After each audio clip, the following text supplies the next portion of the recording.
Nie je posledná tvár, ktorú vidíte pred smrťou. Je prvá tvár, ktorá vás uvidí po narodení.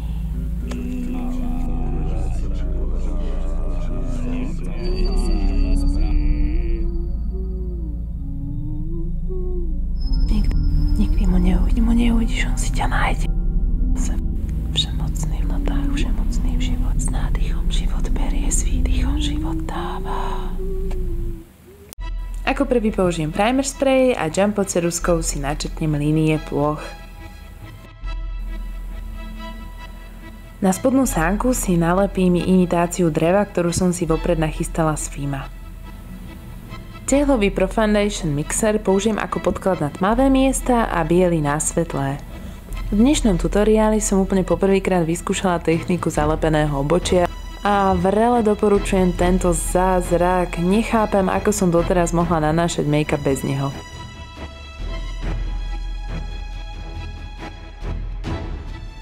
Medzi plochami si vytvorím plynulý prechod. Ak mi chýba biela, tak ju ešte doplním. Rovnako zaobchádzam aj s ostatnými farbami. Bielou ceruzkou jumbo si obočie zapracujem. Samozrejme aj moje božstvo potrebuje symbolizmus, spojila som prvky živej bytosti a stromu. Vo finálnom make-upe chcem dosiahnuť drevenno-hlinený efekt. Podľa toho som aj zvolila farebné odtiene.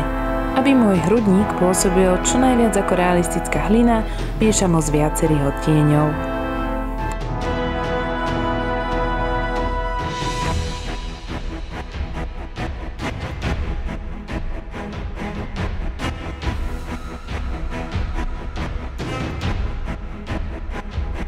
Na tieňovanie a záhyby môjho tela použijem úplne najtmavší odtieň Pro Foundation mixera.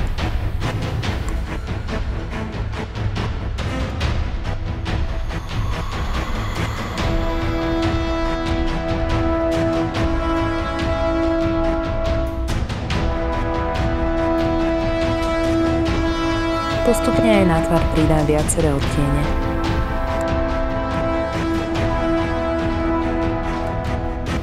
Čierno jumbo ceruzkou načrtnem vrásky, chcem dosiahnuť na koži efekt starého stromu.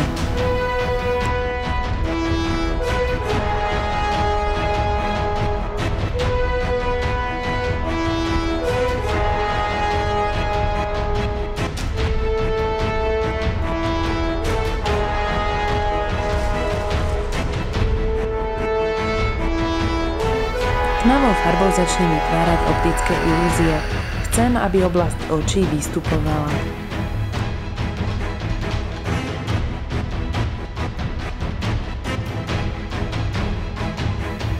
V prírode je smrť relatívna. Z každej mŕtvoly vzíde nový život a môj Boh to koriguje.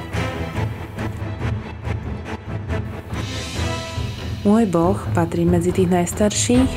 Keď si to tak vezmete, podobný Boh sa nachádza asi v každom náboženstve s iným menom, preto ten môj je bezmenný.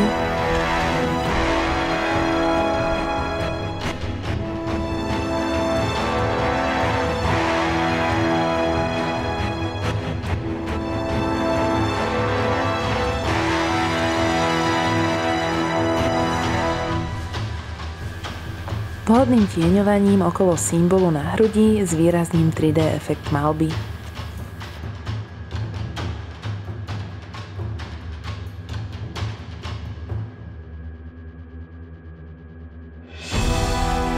Najtmavším odtieňom načrtnem na hrudi praskliny od sucha.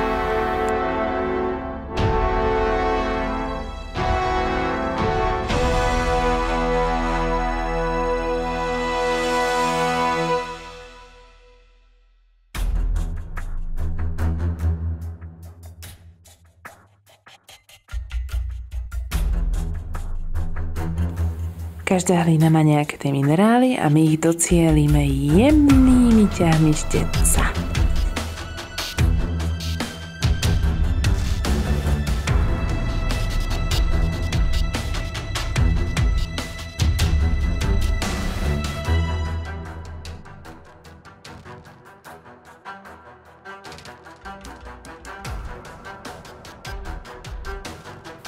Tmavými líniami sa na tvári snažím naznačiť štruktúru dreva a zvýrazňujem starobu postavy.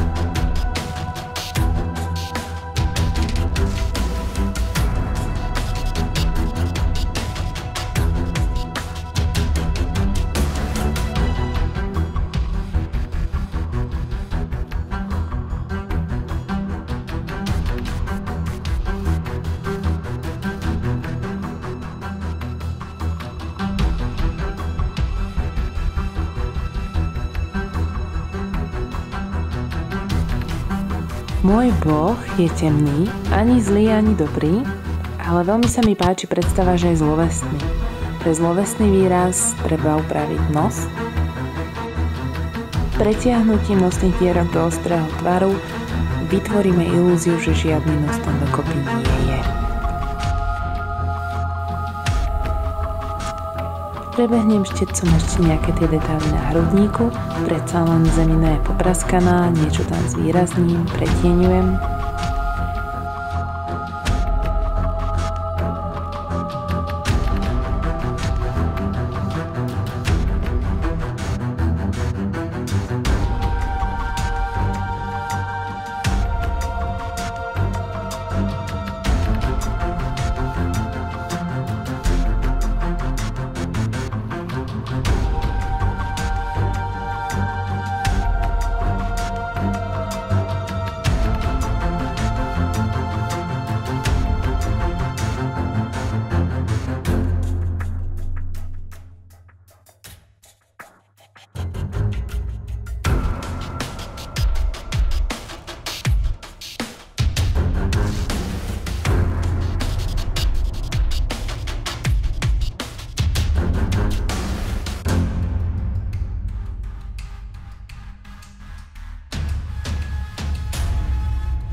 Čiernym tieňom stmavím krk a môžem ísť na detaily tváre.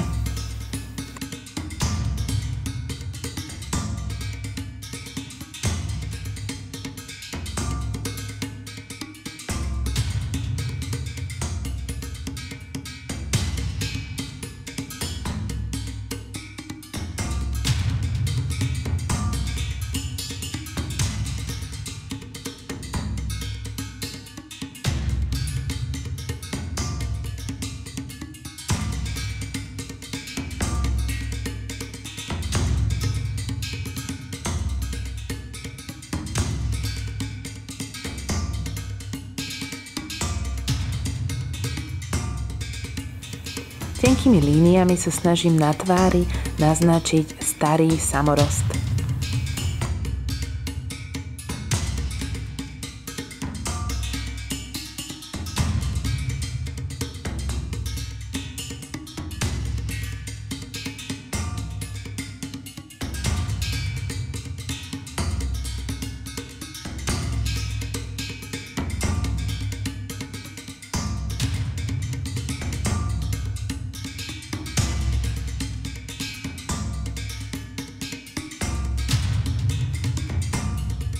Je dôležité, aby samotný make-up ladil s doplnkami, ktoré som si vopred nachystala.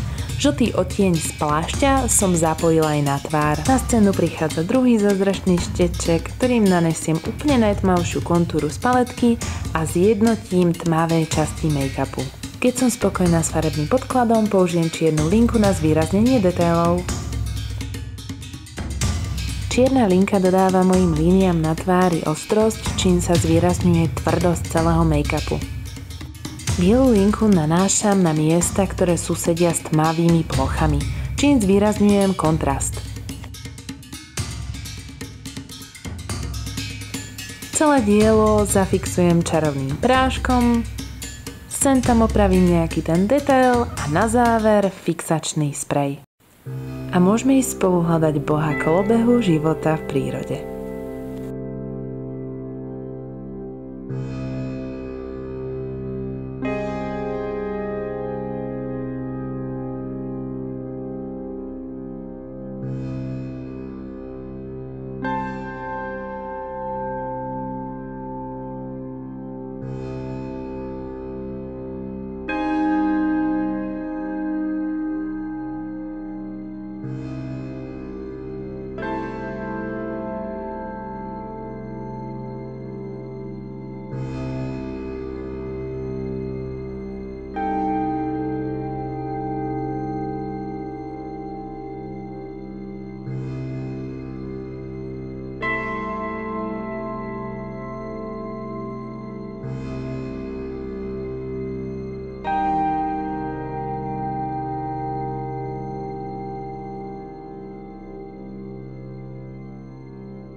som poctená, že ste si video pozreli až do konca. Dúfam, že sa vám páčilo a budem veľmi vďačná za každý hlas, ktorý mi venujete. Hlasuje sa od 1. mája a link je v popisku videa. Pre celé toto video som si vytvorila viacero doplnkov doma ručne lepením, sušením, malovaním. Akurát sa to absolútne nemestilo do tohto videa. Časom zverejním behind scenes, či jak sa to volá. Pa, pekný deň.